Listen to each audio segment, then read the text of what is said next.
تبارك الذي نزل الفرقان على عبده ليكون للعالمين نذيرا. أعوذ بالله من الشيطان الرجيم. بسم الله الرحمن الرحيم.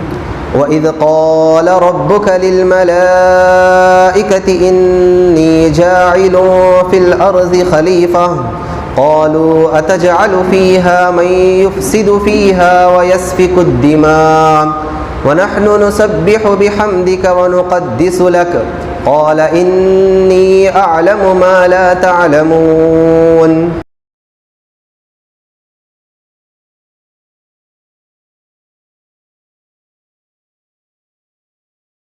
تو فرشتے کہنے لگے کہ آپ ایسی مخلوق پیدا کریں گے زمین میں جو اس میں فساد مچائے گی اور خون خرابہ کرے گی، حالانکہ ہم آپ کی تسبیح اور حمد اور تقدیس میں لگے ہوئے ہیں. تو اللہ تبارک و تعالیٰ نے فرمایا میں جو جانتا ہوں وہ تم نہیں جانتے. اس سے پہلے کی آیتوں میں اللہ تبارک و تعالیٰ نے ان خاص اور عام نعمتوں کا ذکر فرمایا،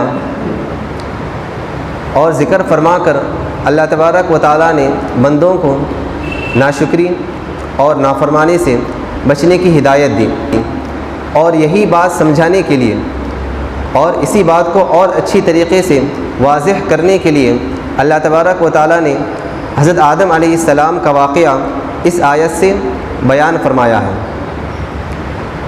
نعمتیں دو قسم کی ہوتی ہیں، ایک ہے صوری یعنی محسوس کی جانے والی، جیسا کہ کھانا پینا، مال جائیداد، روپیہ پیسہ، مکان کوٹھی بنگلہ وغیرہ، یہ محسوس کی جا سکتی ہیں، یہ محسوس کی جانے والی نعمتیں ہیں. اور نعمت کی دوسری قسم معنوی ہے یعنی غیر محسوس کی جانے والی، جیسا کہ عزت، آبرو، خوشی، علم وغیرہ. اس کو انسان محسوس نہیں کر سکتا.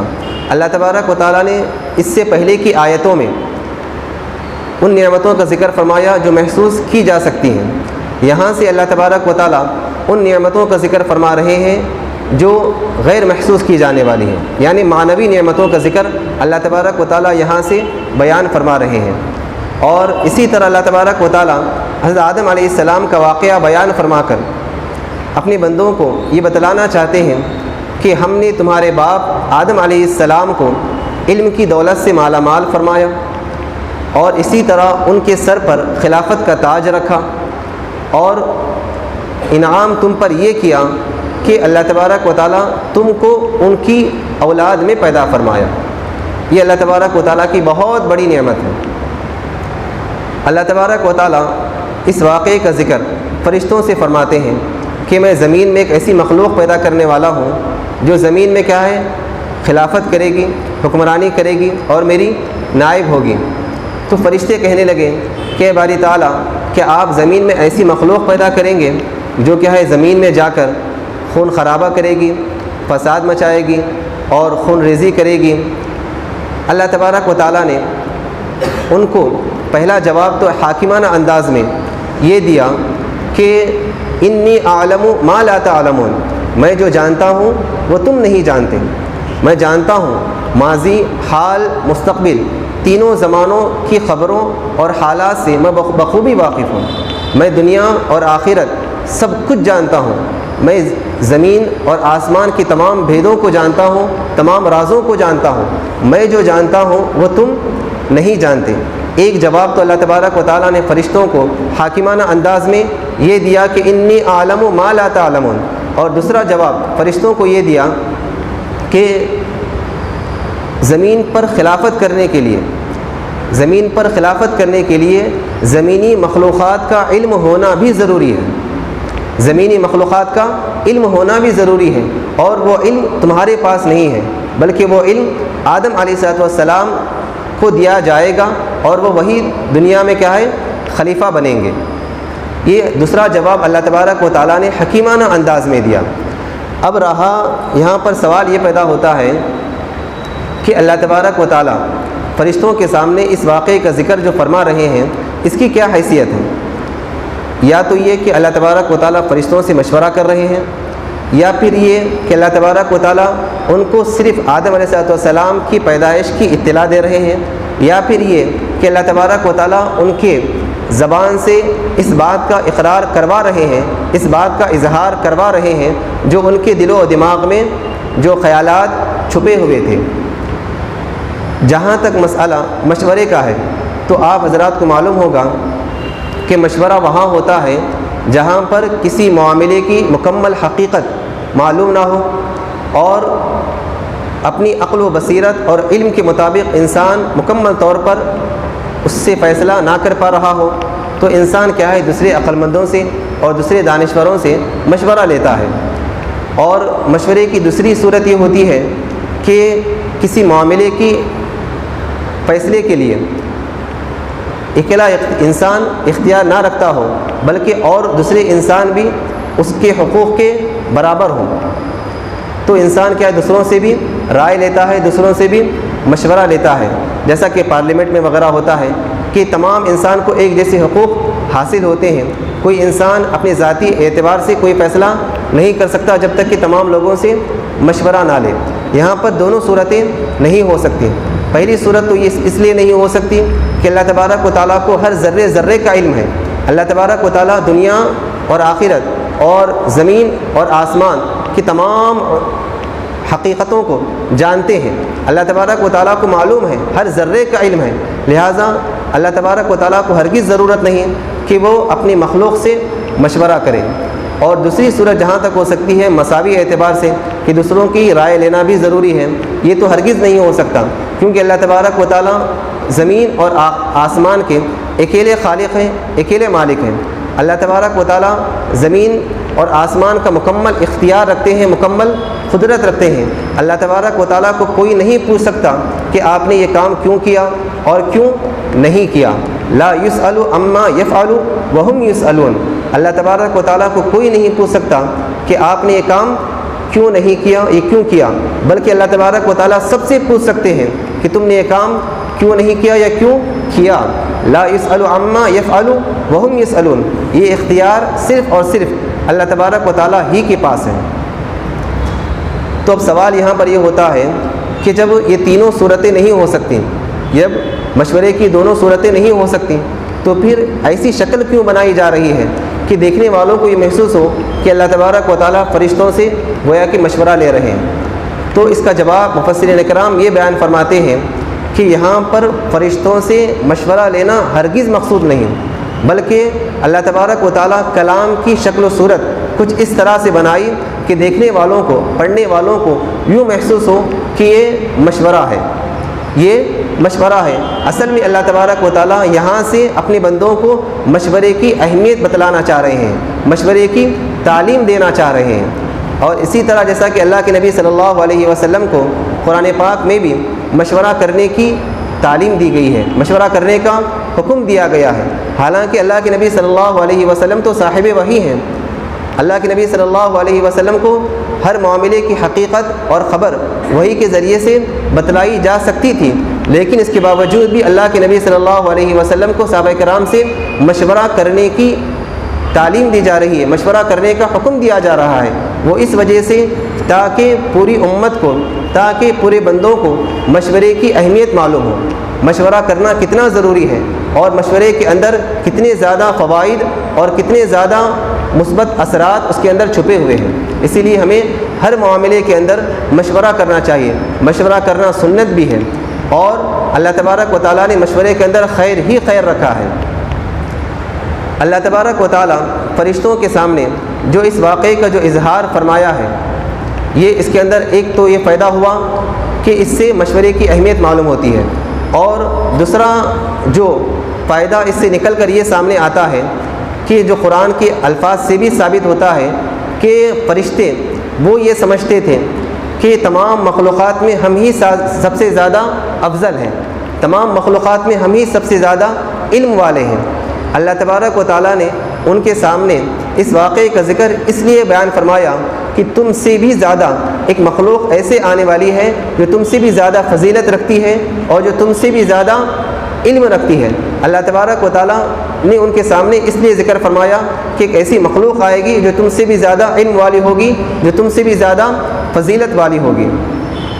اور اسی طرح کوئی انسان یہاں پر یہ نہیں کہہ سکتا کہ اللہ تبارک و تعالیٰ کے فیصلوں پر فرشتے اعتراض کر رہے ہیں، سوال کر رہے ہیں اور انگلی اٹھا رہے ہیں کہ آپ زمین میں ایسی مخلوق کیوں پیدا کرنا چاہتے ہیں کہ جو زمین میں جا کر خون خرابہ کرے گی، فساد کرے گی، حالانکہ ہم آپ کی عبادت کرنے کے لیے، حالانکہ ہم آپ کی اطاعت کرنے کے لیے ہیں، پھر بھی آپ ایسی مخلوق کیوں پیدا کر رہے ہیں؟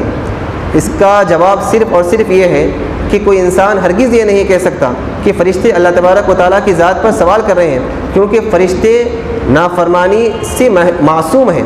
فرشتوں کے اندر وہ صفت ہی نہیں، وہ فطرت ہی نہیں کہ وہ اللہ تبارک و تعالیٰ کے حکموں کے خلاف جا سکیں۔ اللہ تبارک و تعالیٰ نے فرشتوں کی فطرت اور ان کی جبلت اور ان کی خصلت کچھ ایسے بنائی ہے کہ ان سے صرف اور صرف اطاعت ہی صادر ہو سکتی ہے۔ ان کے دل میں اور ان کے دماغ میں اللہ تبارک و تعالیٰ کی نافرمانی کا تصور بھی نہیں آ سکتا۔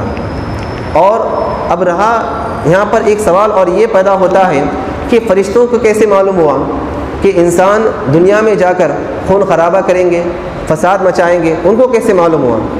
تو مفسرین اکرام اس کے دو جواب دیتے ہیں۔ پہلا جواب تو یہ ہے کہ اللہ تبارک و تعالیٰ نے ان کو بتلا دیا تھا کہ انسان کے اندر نیکی کا بھی مادہ ہے اور شر کا بھی مادہ ہے، انسان کے اندر گناہ کا بھی مادہ ہے اور اچھے کام کرنے کا بھی مادہ ہے۔ تو اس اعتبار سے فرشتوں نے کہا کہ دنیا میں جا کر وہ فساد مچائیں گے، کیونکہ ان کے اندر دونوں طرح کے مادے ہیں، جیسا کہ اللہ تبارک و تعالیٰ نے اس کا تذکرہ قرآن مجید کے اندر بھی فرمایا ہے، فَأَلْهَمَهَا فُجُورَهَا وَتَقْوَاهَا، کہ انسان کے اندر اللہ تبارک و تعالیٰ نے نیکی کا بھی مادہ رکھا ہے اور گناہ کا بھی مادہ رکھا ہے۔ جب انسان اپنے نیکی کے مادے کو دبا کر گناہ کے مادے کو اپنے اوپر غالب کر لیتا ہے تو وہ انسان جانوروں، حیوانوں اور شیطانوں سے بھی بدتر ہو جاتا ہے۔ اور جب کوئی انسان اپنے شر کے مادے کو دبا کر اپنے نیکی کے مادے کو اپنے اوپر غالب کر لیتا ہے تو وہ انسان فرشتوں سے بھی افضل ہو جاتا ہے اور فرشتے ان پر رشک کرنے لگتے ہیں۔ اللہ تبارک و تعالیٰ نے فرشتوں کے اس اعتراض کا اور اس خیال کا اور اس رائے کا یہ کہہ کر انی اعلم ما لا تعلمون کہہ کر ان کے اس تمام خیالات کو جڑ سے ختم کر دیا کہ میں جو جانتا ہوں وہ تم نہیں جانتے۔ میں جانتا ہوں کہ آدم علیہ السلام کی اولاد میں کتنے انبیاء ہوں گے، کتنے ایسے اولیاء ہوں گے، کتنے ایسے اتقیاء ہوں گے کہ جن کی عبادتوں، جن کی ریاضتوں اور جن کی تقوی اور پرہیزگاری پر تم لوگ بھی رشک کرو گے۔ اللہ تبارک و تعالیٰ یہ جانتے تھے کہ اللہ تبارک و تعالیٰ حضرت آدم علیہ السلام کی اولاد میں کتنے ایسے انبیاء پیدا فرمائیں گے کہ جن کا مقام اور مرتبہ کتنا زیادہ بلند اور بالا ہوگا۔ وَعَلَّمَ آدَمَ الْأَسْمَاءَ كُلَّهَا ثُمَّ عَرَضَهُمْ عَلَى الْمَلَائِكَةِ فَقَالَ أَنبِئُونِي بِأَسْمَاءِ هَؤُلَاءِ إِن كُنتُمْ صَادِقِينَ قَالُوا سُبْحَانَكَ لَا عِلْمَ لَنَا إِلَّا مَا عَلَّمْتَنَا إِنَّكَ أَنتَ الْعَلِيمُ الْحَكِيمُ قال يا آدم أنبئهم بأسمائهم فلما أنبأهم بأسمائهم قال ألم أقل لكم إني أعلم غيب السماوات والأرض وأعلم ما تبدون وما كنتم تكتمون۔ اور اللہ تعالیٰ نے آدم کو تمام کی تمام چیزوں کے نام سکھلا دیے، پھر ان کو فرشتوں کے سامنے پیش کیا اور فرشتوں سے کہا کہ مجھے ان تمام چیزوں کے نام بتلاؤ اگر تم سچے ہو۔ تو وہ کہنے لگے آپ کی ذات پاک ہے، ہمارے پاس تو اتنا ہی علم ہے جتنا کہ آپ نے ہمیں دیا ہے، بے شک آپ ہی علم والے اور حکمت والے ہیں۔ اللہ تبارک و تعالیٰ نے آدم سے کہا کہ تم ان چیزوں کے نام بتاؤ۔ جب انہوں نے ان کو ان چیزوں کے نام بتلا دیے، اللہ تبارک و تعالیٰ نے کہا کیا میں تم سے نہیں کہا تھا کہ بے شک میں زمین اور آسمان کے بھید کو جانتا ہوں، اور جو کچھ تم ظاہر کرتے ہو اور جو کچھ تم چھپاتے ہو ان سب کا علم ہے۔ اللہ تبارک و تعالیٰ نے زمینی مخلوقات کے تمام نام اور ان کی حقیقتوں کو اللہ تبارک و تعالیٰ نے آدم علیہ السلام کو سکھلا دیا، اور سکھلا کر فرشتوں کے سامنے پیش کیا، اور فرشتوں سے کہا کہ تمہارا جو دعویٰ تھا کہ ہم سب سے زیادہ خلافت کے حقدار ہیں، کیونکہ ہم سے کبھی گناہ کا صدور نہیں ہوتا اور ہم کبھی بھی آپ کی اطاعت سے روگردانی نہیں کرتے اور آپ کے حکم کی خلاف ورزی نہیں کرتے، ہم آپ کی خلافت کے زیادہ حقدار ہیں، ہم آپ کی ہمیشہ تحمید، تقدیس اور آپ کا ذکر بجا لاتے ہیں، ہم سب سے زیادہ خلافت کے حقدار ہیں۔ جو فرشتوں کا جو دعویٰ تھا، اللہ تبارک و تعالیٰ نے فرمایا اگر تم دعوے میں سچے ہو تو مجھے زمینی مخلوقات کی تمام چیزوں کے نام بتلاؤ۔ تو فرشتے حیران رہ گئے اور کہنے لگے، اپنی عاجزی کا اظہار کرتے ہوئے کہنے لگے، قالوا سبحانک لا علم لنا الا ما علمتنا، آپ کی ذات پاک ہے، ہمارے پاس اتنا ہی علم ہے جتنا کہ آپ نے ہمیں دیا ہے۔ اللہ تعالیٰ نے آدم علیہ السلام کو تمام چیزوں کے نام سکھلائے۔ اب سکھلانے کا کیا طریقہ ہے؟ ایک تو یہ کہ تنہائی میں جا کر ان کو سکھلائے، اور دوسرا یہ کہ اللہ تبارک و تعالیٰ نے آدم علیہ السلام کی فطرت میں ان تمام چیزوں کے علم ودیعت کر دیا تھا، تمام چیزوں کا علم اللہ تبارک و تعالیٰ نے ڈال دیا تھا کہ جن کو سیکھنے کا اور جن کو سمجھنے کا اور جن کو حاصل کرنے کی طاقت اور قوت فرشتوں کی فطرت میں نہیں ہے۔ اب رہا سوال یہاں پر یہ پیدا ہوتا ہے کہ اللہ تبارک و تعالیٰ یہ علم فرشتوں کو بھی سکھا سکتے تھے، اور ان کی فطرت کو بدل کر اللہ تبارک و تعالیٰ ان تمام چیزوں کے نام ان کو بھی سکھلا سکتے تھے۔ تو اس کا جواب یہ ہے کہ جب اللہ تبارک و تعالیٰ اگر فرشتوں کی فطرت کو اور ان کی جبلت کو اور ان کی خصلت کو اگر اللہ تبارک و تعالیٰ بدل دیتے تو فرشتے نہ رہتے بلکہ وہ بھی انسان بن جاتے۔ اللہ تبارک و تعالیٰ نے آدم علیہ السلام کی پیدائش کچھ اس طرح سے بنائی کہ ان کی فطرت ہی کے اندر اللہ تبارک و تعالیٰ نے ان تمام چیزوں کا علم اللہ تبارک و تعالیٰ نے رکھ دیا، اور رکھ کر بتلا دیا کہ آدم علیہ السلام علم کے اعتبار سے تم سے کہیں زیادہ افضل اور برتر ہیں۔ اور یہاں پر یہ بات بھی نکل کر سامنے آتی ہے کہ خلافت کے لیے صرف اطاعت کافی نہیں، خلافت کے لیے صرف اطاعت کافی نہیں، صرف عبادت کافی نہیں، بلکہ اطاعت اور عبادت کے ساتھ علم کا ہونا بھی ضروری ہے، علم کا ہونا بھی ضروری ہے۔ یہاں سے علم کی فضیلت بھی معلوم ہوتی ہے۔ اب جو حضرات یہ سمجھتے ہیں بعض نیک کام کر کے یا بعض خیر کے کام کر کے یا بعض دینی کام کر کے یہ سمجھتے ہیں کہ ہم ہی سب سے زیادہ اللہ والے ہیں، ہم ہی سب سے زیادہ متقی ہیں، اور یہ سمجھ کر اہل علم حضرات کی اور علماء کرام کی جو بے حرمتی کرتے ہیں اور جو ان کی شایان شان ان کو وہ مقام نہیں دیتے اور ان کو کمتر سمجھتے ہیں اور ان کو حقیر سمجھتے ہیں، یہ سراسر ان کی جاہلیت ہے، یہ سراسر ناانصافی ہے۔ یاد رکھو اللہ تبارک و تعالیٰ نے علم والوں کو بہت بڑا مقام عطا فرمایا ہے۔ اللہ کے نبی صلی اللہ علیہ وسلم نے فرمایا العلماء ورثۃ الانبیاء، علماء انبیاء کے وارث ہیں، علماء انبیاء کے جانشین ہیں۔ تو علماء کرام کا مقام بہت زیادہ ہے، ان کے مقام کے اعتبار سے ہم ان سے گفتگو کرنی چاہیے اور ان کے ساتھ اپنے معاملات رکھنا چاہیے۔ بعض علماء تو یہاں تک فرماتے ہیں کہ جو کوئی آدمی کسی اہل علم کی تحقیر کرتا ہے اور اس کی تذلیل کرتا ہے اور اس کی بے عزتی کرتا ہے تو اللہ تبارک و تعالیٰ اس کی وجہ سے اس کے 10 نسلوں کو علم سے محروم کر دیتے ہیں، علم کی بے حرمتی کرنے کی وجہ سے۔ اور اللہ کے نبی صلی اللہ علیہ وسلم نے فرمایا کہ ایک عالم 1000 عابدوں سے بہتر ہے۔ اسی لیے کیا ہے، ہمیں علم کی بھی عزت کرنی چاہیے اور علم والوں کی بھی عزت کرنی چاہیے۔ اور اللہ تبارک و تعالیٰ نے یہاں پر ایک تو یہ کہ فرشتوں کے سامنے حضرت آدم علیہ السلام کی فوقیت، حضرت آدم علیہ السلام کی فضیلت بتلا دی کہ آدم علیہ السلام کو کہا کہ تم ان چیزوں کے نام بتلاؤ۔ یہ کہنے کی دیر تھی حضرت آدم علیہ السلام ان تمام چیزوں کی حقیقت اور ان کے نام فرشتوں کے سامنے فٹافٹ بغیر رکے بغیر اٹکے کے سنا دیے۔ یہ سننا تھا کہ فرشتے حیران ہو گئے اور شجدر رہ گئے۔ اللہ تبارک و تعالیٰ نے ان کی حیرانگی اور استعجاب کو دیکھ کر فرمایا الم اقل لکم، کیا میں نے تم سے نہیں کہا تھا شروع میں کہ میں جو جانتا ہوں وہ تم نہیں جانتے؟ مجھے معلوم تھا کہ آدم علیہ السلام اور ان کی مخلوق آگے زندگی کیسے گزارے گی اور دنیا کے اندر میری کیسے اطاعت کرے گی اور کیسے میری فرما برداری کرے گی، مجھے معلوم ہے وہ تم نہیں جانتے۔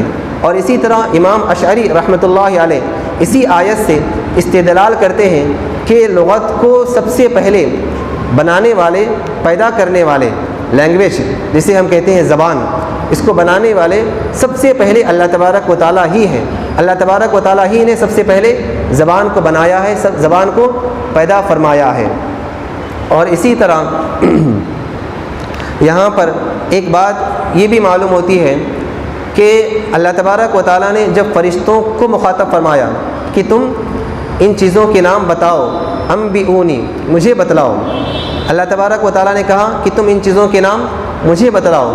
اور جب یہی سوال اللہ تبارک و تعالیٰ نے آدم علیہ السلام سے کیا تو ان کو فرمایا انبئہم، مجھے نہیں بلکہ فرشتوں کو بتلاؤ۔ جب فرشتوں سے مخاطب ہوئے تو فرمایا انبئونی، اور جب آدم علیہ السلام سے مخاطب ہوئے تو فرمایا انبئہم۔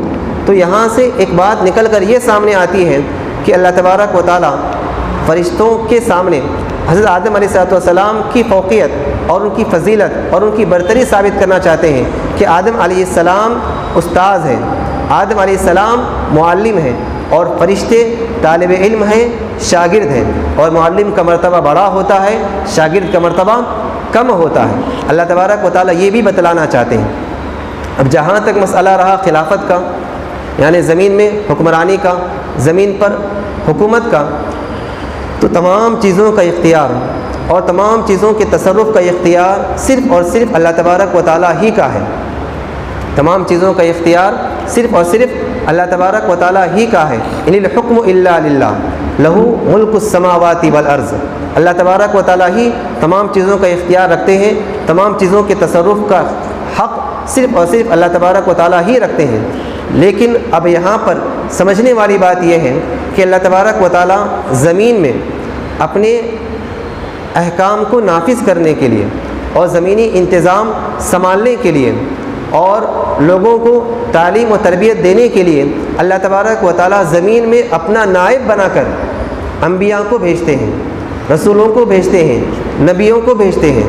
ان کا کام یہ ہوتا ہے کہ وہ دنیا میں آ کر اللہ تبارک و تعالیٰ کے احکام نافذ کریں اور دنیا کے اندر امن و سکون کا ماحول برقرار رکھیں اور لوگوں کو دین کی اور شریعت کی تعلیم دیں اور لوگوں کو گناہوں سے روکیں اور نیک کام کرنے کی ترغیب دیں۔ یہ انبیاء علیہ السلام کا کام ہے۔ انبیاء علیہ السلام یہ خدا کے نائب ہیں، خدا کے خلیفہ ہیں، اور تمام علماء کا بلکہ تمام امت کا اس بات پر اجماع ہے کہ جو نبوت ہے یہ کسبی نہیں بلکہ وہبی ہے، یعنی کوئی آدمی اپنی ریاضت سے، اپنی عبادت سے، اپنی محنت سے نبوت حاصل نہیں کر سکتا، بلکہ اللہ تبارک و تعالیٰ جس کو چاہے نبی بناتے ہیں، جس کو چاہتے ہیں رسول بناتے ہیں۔ اللہ اعلم حیث یجعل رسالتہ، اللہ تبارک و تعالیٰ بہتر جانتے ہیں کہ اپنی رسالت کس کو دینی ہے۔ جو رسالت ہے، جو نبوت ہے، یہ اللہ تبارک و تعالیٰ کے اختیار میں ہے۔ اللہ تبارک و تعالیٰ جس کو چاہتے ہیں نبی بناتے ہیں اور جس کو چاہتے ہیں رسول بناتے ہیں۔ انسان اپنی محنت سے نبی اور رسول نہیں بن سکتا۔ اللہ تبارک و تعالیٰ نے یہ خلافت کا سلسلہ حضرت سیدنا آدم علیہ السلام سے شروع فرمایا، اور یہ سلسلہ چلتے چلتے خاتم الانبیاء محمد رسول اللہ صلی اللہ علیہ وسلم پر یہ خلافت کا سلسلہ ختم ہوا۔ اللہ کے نبی صلی اللہ علیہ وسلم اس خلافت کے سلسلے کو ختم کرنے کے لیے اس دنیا میں تشریف لائے، اور اللہ کے نبی صلی اللہ علیہ وسلم بہت ساری خصوصیات کے ساتھ اور بہت سارے امتیازات کے ساتھ اللہ کے نبی صلی اللہ علیہ وسلم زمین میں اللہ کا خلیفہ بن کر اللہ کے نبی صلی اللہ علیہ وسلم تشریف لائے، مبعوث ہوئے۔ خود اللہ کے نبی صلی اللہ علیہ وسلم بیان فرماتے ہیں کہ چند خصوصیات ایسے ہیں، چند امتیازات ایسے ہیں جو اللہ تبارک و تعالیٰ نے دوسرے انبیاء کو نہیں دی، صرف اور صرف مجھے عطا فرمائی۔ پہلا امتیاز، پہلی خصوصیت وہ یہ ہے کہ مجھے تمام عالم کے لیے نبی اور رسول بنا کر بھیجا گیا، تمام عالم کے لیے نبی اور رسول بنا کر بھیجا گیا۔ پچھلے جتنے بھی انبیاء ہیں، جتنے بھی رسول ہیں، ان کو صرف ایک علاقے کے لیے نبی بنا کر بھیجا جاتا، صرف ایک علاقے کے لیے رسول بنا کر بھیجا جاتا۔ اور دوسری خصوصیت مجھے اللہ تبارک و تعالیٰ نے یہ دی کہ اللہ تبارک و تعالیٰ نے مجھے قیامت تک کے لیے نبی بنا کر بھیجا۔ پچھلے جتنے بھی انبیاء ہیں ان کا زمانہ محدود ہوتا، جب ان کا زمانہ ختم ہو جاتا تو پھر دوسرے نبی آتے، پھر وہاں سے ان کا زمانہ شروع ہوتا۔ اور تیسری خصوصیت اللہ تبارک و تعالیٰ نے مجھے یہ عطا فرمائی کہ پچھلے تمام انبیاء کو اللہ تبارک و تعالیٰ نے جو کتاب دی، جو شریعت دی، وہ غیر محفوظ تھی، یعنی بعد میں ان کے چلے جانے کے بعد ان کی امت نے اس میں ترمیم کر دیا، اس کو بدل دیا۔ لیکن مجھے اللہ تبارک و تعالیٰ نے جو کتاب عطا فرمائی، جو شریعت عطا فرمائی، اس کی حفاظت کا وعدہ خود اللہ تبارک و تعالیٰ نے لیا ہے، اور میری شریعت اور مجھ پر نازل ہونے والی کتاب وہ قیامت تک محفوظ رہے گی۔ انا نحن نزلنا الذکر وانا لہ لحافظون۔ اللہ تبارک و تعالیٰ نے اس کتاب کی حفاظت کا وعدہ خود اللہ کے نبی صلی اللہ علیہ وسلم سے کیا ہے کہ یہ کتاب قیامت تک محفوظ رہے گی، کوئی اس میں ترمیم نہیں کرے گا، کوئی اس میں تنسیخ نہیں کرے گا، اور کوئی اس میں تبدیلی نہیں کرے گا۔ یہ تیسری خصوصیت اللہ تبارک و تعالیٰ نے حضور صلی اللہ علیہ وسلم کو عطا فرمائی۔ اور چوتھی خصوصیت جو اللہ تبارک و تعالیٰ نے حضور صلی اللہ علیہ وسلم کو عطا فرمائی وہ یہ ہے کہ پچھلے تمام انبیاء جو آتے وہ اللہ کا خلیفہ بن کر آتے، خلیفۃ اللہ بن کر آتے، پھر ان کا زمانہ اگر ہو جاتا، جب ان کا انتقال ہو جاتا تو ایک دوسرے نبی آتے، اللہ تبارک و تعالیٰ ان کو خلیفہ بناتے۔ اللہ کے نبی صلی اللہ علیہ وسلم چونکہ آخری نبی ہیں، آپ کی نبوت وہ قیامت تک چلنے والی ہے۔ جب اللہ کے نبی صلی اللہ علیہ وسلم کی وفات ہو گئی تو زمین کے انتظام کو سنبھالنے کے لیے اور زمین پر خدا کے احکام کو نافذ کرنے کے لیے اللہ تبارک و تعالیٰ نے اب جس کو بھی خلیفہ بنایا وہ خلیفۃ اللہ نہیں ہوگا بلکہ خلیفۃ الرسول ہوگا، وہ خلیفۃ اللہ نہیں ہوگا بلکہ خلیفۃ الرسول ہوگا، یعنی اللہ کا نائب نہیں ہوگا بلکہ وہ رسول کا نائب ہوگا، رسول کا نائب ہوگا، اور یہ سلسلہ قیامت تک چلتا رہے گا۔ اللہ تبارک و تعالیٰ نے زمین کے انتظام کو سنبھالنے کے لیے اللہ کے نبی صلی اللہ علیہ وسلم کی امت ہی میں سے ان کے لوگوں کو کیا ہے، خلیفۃ الرسول بنایا۔ یہ صرف اور صرف امت محمدیہ کا اعزاز ہے، یہ امت محمدیہ صلی اللہ علیہ وسلم کی خصوصیت ہے۔ اور پانچویں خصوصیت اللہ تبارک و تعالیٰ نے حضور صلی اللہ علیہ وسلم کو یہ عطا فرمائی کہ آپ کی امت، پوری امت کبھی بھی گمراہی پر جمع نہیں ہو سکتی، آپ کی امت کبھی بھی پوری گمراہی پر جمع نہیں ہو سکتی، بلکہ یہ اعزاز تو انبیاء علیہ السلام کا ہے۔ انبیاء علیہ السلام کا اعزاز اللہ تبارک و تعالیٰ نے امت محمدیہ صلی اللہ علیہ وسلم کو عطا فرمایا کہ آپ کی امت کبھی بھی پوری کی پوری گمراہی پر جمع نہیں ہو سکتی۔ جب پوری امت کسی ایک مسئلے پر راضی ہو جائے، ایک مسئلے پر جمع ہو جائے تو وہ اللہ تبارک و تعالیٰ کی طرف سے سمجھا جائے گا، وہ اللہ تبارک و تعالیٰ کے حکم کا مظہر سمجھا جائے گا۔ اسی لیے جو حجتیں ہیں کتاب اللہ اور سنت رسول اللہ، اور جو تیسری حجت ہے وہ اجماع امت ہے۔ تیسری حجت کیا ہے؟ وہ اجماع امت ہے۔ اگر کسی مسئلے پر، اگر کسی معاملے پر، اگر کسی کام پر امت کا اجماع ہو گیا تو اس پر عمل کرنا، اور اس پر عمل کرنا ہر امت کے لیے، ہر شخص کے لیے لازم اور ضروری ہے۔ لیکن بعض حضرات، بعض جاہل حضرات اور کم عقل حضرات اجماع امت کو نہیں مانتے، اجماع امت کو حجت نہیں مانتے، وہ صرف یہ کہتے ہیں کہ کتاب اللہ اور سنت رسول اللہ، حالانکہ یہ سراسر غلط ہے۔ اللہ کے نبی صلی اللہ علیہ وسلم نے خود فرمایا ہے کہ اللہ تبارک و تعالیٰ نے مجھے یہ امتیاز عطا فرمایا، مجھے یہ خصوصیت عطا فرمائی کہ میری امت کبھی بھی گمراہی پر جمع نہیں ہو سکتی، پوری کی پوری امت گمراہی پر جمع نہیں ہو سکتی۔ تو اس سے کیا ہے؟ اجماع امت کا حجت ہونا ثابت ہوتا ہے۔ اللہ کے نبی صلی اللہ علیہ وسلم کے تمام امتیازات ہیں، یہ خصوصیات ہیں جو بالمقابل دوسرے انبیاء علیہ السلام کے ہیں۔ اللہ تبارک و تعالیٰ نے ہمارے نبی محمد صلی اللہ علیہ وسلم کو بے شمار امتیازات اور بے شمار خصوصیات دے کر نوازا ہے، اور اللہ کے نبی صلی اللہ علیہ وسلم انبیاء کے سلسلے کو اور نبوت کے سلسلے کو ختم کرنے کے لیے اس دنیا میں تشریف لائے ہیں۔ اللہ کے نبی صلی اللہ علیہ وسلم خاتم الانبیاء ہیں، انبیاء کے سلسلے کو ختم کرنے والے ہیں۔ آپ کی نبوت وہ تا قیامت رہے گی، آپ کا زمانہ وہ تا قیامت رہے گا، آپ کی شریعت تا قیامت رہے گی، آپ پر نازل ہونے والی کتاب وہ تا قیامت رہے گی۔ آپ کے بعد کوئی اور نبی نہیں آ سکتا، آپ کے بعد کوئی اور رسول نہیں آ سکتا، آپ کے بعد کوئی اور نئی شریعت نہیں آ سکتی۔ اس کے باوجود بھی اگر کوئی شخص نبوت کا دعویٰ کرے، اس کے باوجود بھی اگر کوئی شخص رسالت کا دعویٰ کرے، اس کے باوجود بھی اگر کوئی شخص نئی شریعت کا دعویٰ کرے تو وہ مردود ہے، جھوٹا ہے، کذاب ہے، مردود ہے، ناقابل قبول ہے۔ اس کو کیا ہے، اس کے ہر حکم کو اپنے پیروں تلے روندنا چاہیے۔ اللہ کے نبی صلی اللہ علیہ وسلم کی رسالت پر یہ ہمارا یقین ہونا چاہیے کہ ہمارے نبی صلی اللہ علیہ وسلم آخری نبی ہیں۔ آپ کے بعد نہ کوئی نبی آ سکتا ہے، نہ نبیہ آ سکتی ہے، نہ کوئی نبی مرد بن کر آ سکتا ہے، نہ عورت بن کر آ سکتی ہے۔ بہت سارے زمانے کے اندر فتنے اٹھ رہے ہیں جو اپنے آپ کو نبی ہونے کا دعویٰ کر رہے ہیں، ان سے ہمیں بچنا چاہیے اور لوگوں کو بھی بچانا چاہیے اور لوگوں کو بتانا چاہیے کہ اللہ کے نبی صلی اللہ علیہ وسلم ہی آخری نبی ہیں، اللہ کے نبی صلی اللہ علیہ وسلم ہی آخری رسول ہیں، کیونکہ جب تک ہمارا ایمان محفوظ نہیں رہے گا اس وقت تک کیا ہے ہمیں آخرت کی کامیابی نہیں مل سکتی۔ اور اپنے ایمان کو مضبوط کرنے کے لیے ہمارا یہ یقین ہونا چاہیے کہ اللہ ہی ہمارا پروردگار ہے، اللہ ہی سے سب کچھ ہو سکتا ہے، اور محمد صلی اللہ علیہ وسلم آخری نبی اور رسول ہیں۔ ان دو چیزوں کا ایمان، ان دو چیزوں پر یقین رکھنا ہر مسلمان کے لیے لازم اور ضروری ہے۔ دعا کیجیے کہ اللہ تبارک و تعالیٰ ان تمام کہی ہوئی باتوں پر مجھے اور آپ کو عمل کرنے کی توفیق عطا فرمائے۔ اللہ تبارک و تعالیٰ ہمیں صحیح کہنے اور صحیح سمجھنے کی توفیق عطا فرمائے۔ آمین۔ وآخر دعوانا ان الحمد للہ رب العالمین۔ ادب سکھلائیں گے، دین خدا پھیلائیں گے، مسجد میں بھی جائیں گے،